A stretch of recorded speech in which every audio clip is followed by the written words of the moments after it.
Right, here we go. Here's another Kill Team battle report. This time we've got Orks against the Star Striders. And we're using the mission called Soaked in Blood, which is a variation of assassination, so victory by breaking the enemy or by scoring other points. I have added secondary objectives drawn randomly. These are the Star Striders ones, and these all are the Orks ones. Right, so that's the initiative rolls for turn 1. Orks have 7 and Star Striders have 5. We'll do some movement and I'll come back and have a look. And here's the movement at the end of turn 1. The Orks opened some doors and ran this way looking for a good fight. The Star Striders sent one of their brave guards people to charge the burner boy, and even though he got to use Overwatch, managed to inflict a flesh wound, and everybody else has now moved up. The Orks don't have any other shooting around this side. That guardsman ran forward to get into that corner, and over on this side the Death Cult Zealot has gotten into combat with the burner and the other Ork. Any luck, she'll dispatch both of those, especially because she's taken a stim shot from the medic. So, good boost. Alright. Well, don't think there's any shooting because anybody that could see anybody is there or ran or did other things, except down here there's some Star Striders. So I'll do that and then we'll have a look. Well, the Star Striders made their play for the shooting. They moved up. Mr. Vandergraaf, the engineer, commsed the heavy, and he hit with 3 out of 4 shots and then promptly wounded with none. And he re-rolled, got 1 wound, and the Ork promptly made his save with his armour. So that place collapsed because there's now 2 very angry looking Ork knobs right within Crumpin range. Right, so we'll do the fighting and we'll come back.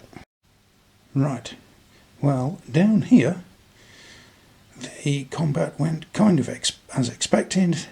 The brave guards officer charged into the burner boy and failed to do anything and promptly got sliced in half by a red hot oxyacetylene torch. So that's not very flash.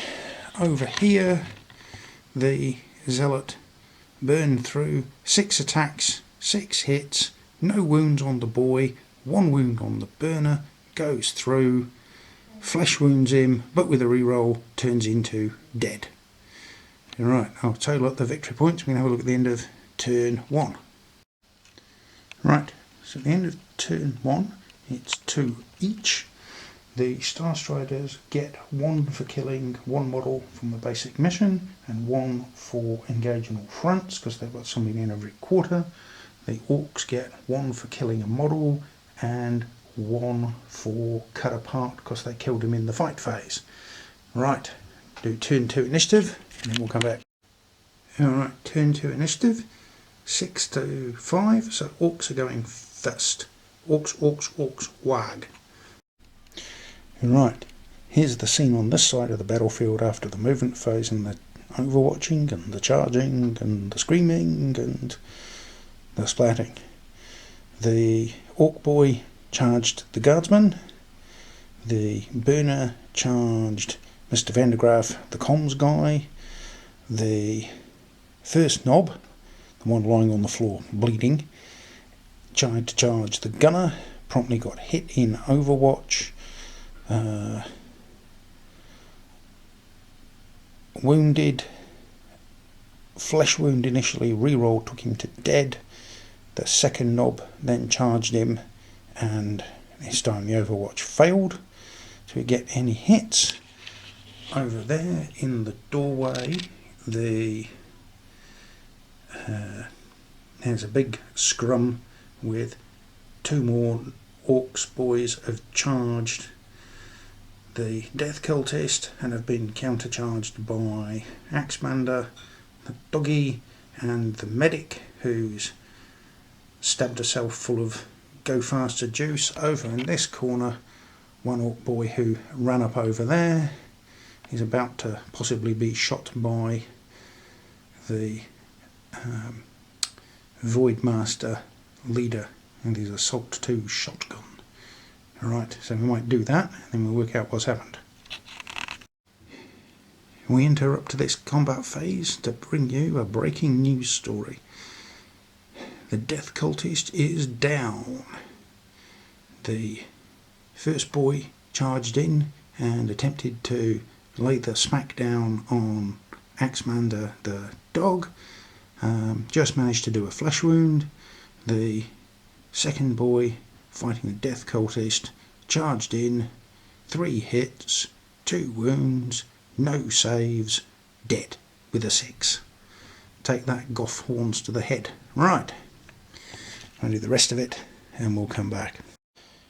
Alright, here's the after melee results at this side. We've got the Ork boy charged the guardsman and took him down. The Ork knob charged both the engineer and the gunner and inflicted a flesh wound on the gunner and inflicted a wound on the engineer. The burner then attacked him and inflicted another wound, and it turned into a flesh wound. So at this point the humans have lost 3 models out of 9 and have a further 3 with flesh wounds, so they'll be taking a break test. So we might just do that now. 7. Oh, I think that is okay. We'll just go and check. Alright, yes, the Imperial leader is leadership 8, so 7 was good enough to pass, so they're not broken. We've now got 3 nerve checks. Okay, Mr. Vandergraaf, the generator, he is going to be good because he's got a friend and he's got 3 people out of action, so that'll be 5, 4, yep. Guardsman, ooh, 7, 8, 9, 10. Last one for a friend, 9. I'll spend a command point to re-roll that. 3, 4, 5, 6. Yeah, 5. Now he's good. And the doggy. 4, 5, 6, 7, 6. No! Axemaster is shaken. Oh dear. No saving the day for him this game. Right, so at the end of turn 2, the Orks have scored another 4 victory points, moving them on to 6, and the Elysian Starstriders have scored nothing, leaving them on 2. The Orks get their second bonus point for cut apart. They get a high profile target and they get 2 for 2 kills. Right, turn 3 initiative, and then away we go. Now right, so turn 3 initiative, and it's the Starstriders that are going first. Right, we bring you an interruption to our regularly scheduled movement phase when the Orks are spending a command point on a decisive move, and they are going to warg and charge with this boy at him. Vroom! Gotcha. Right.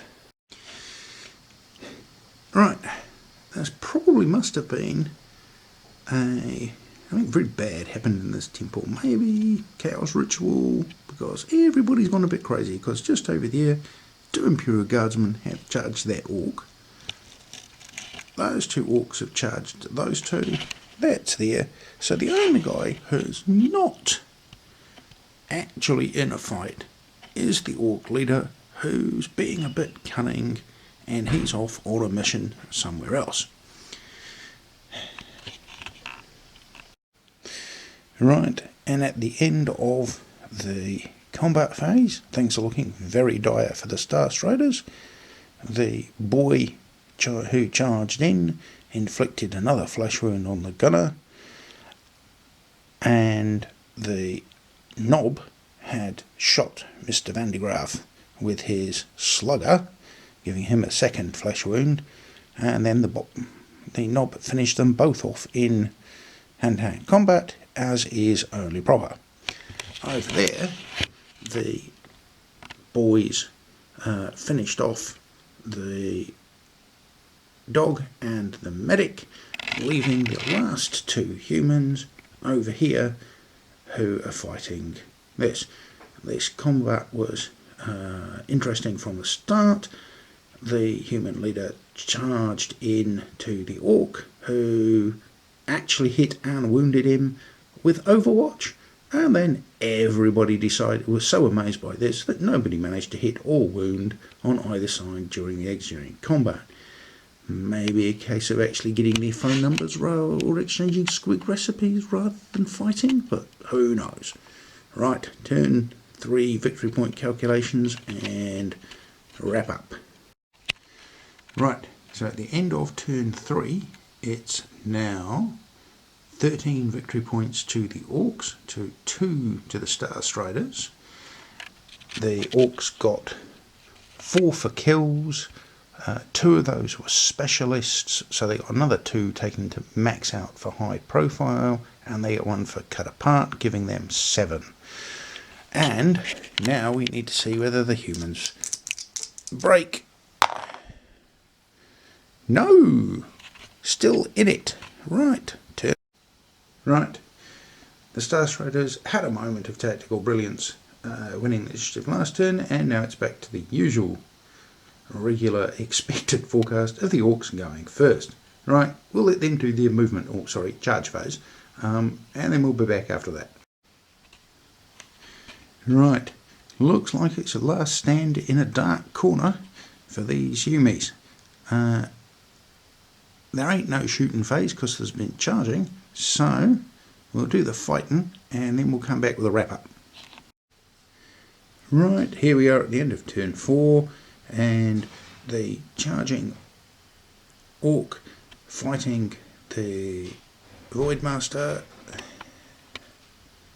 did a triple skull attack, so got 5 hits out of his 3 attacks, and chopped down the Voidmaster. However, his 2 mates weren't nearly so inspired. They got 5 hits between them and couldn't roll a single 4 to wound, and the human guardsman in return couldn't manage to stub one of the Orks with his burning cigarette. So 1 Yumi left at the end of turn 4. Right, we'll see whether he breaks. No! Still going! Right, at the end of turn 4, it's 17 points to the Orks, to 2 to the Imperials, and I think we'll call it there. There's no way 1 guardsman's going to get rid of all of these Orks, and my lovely wife has made me my dinner, so I'm going to go and eat it. Thanks, guys.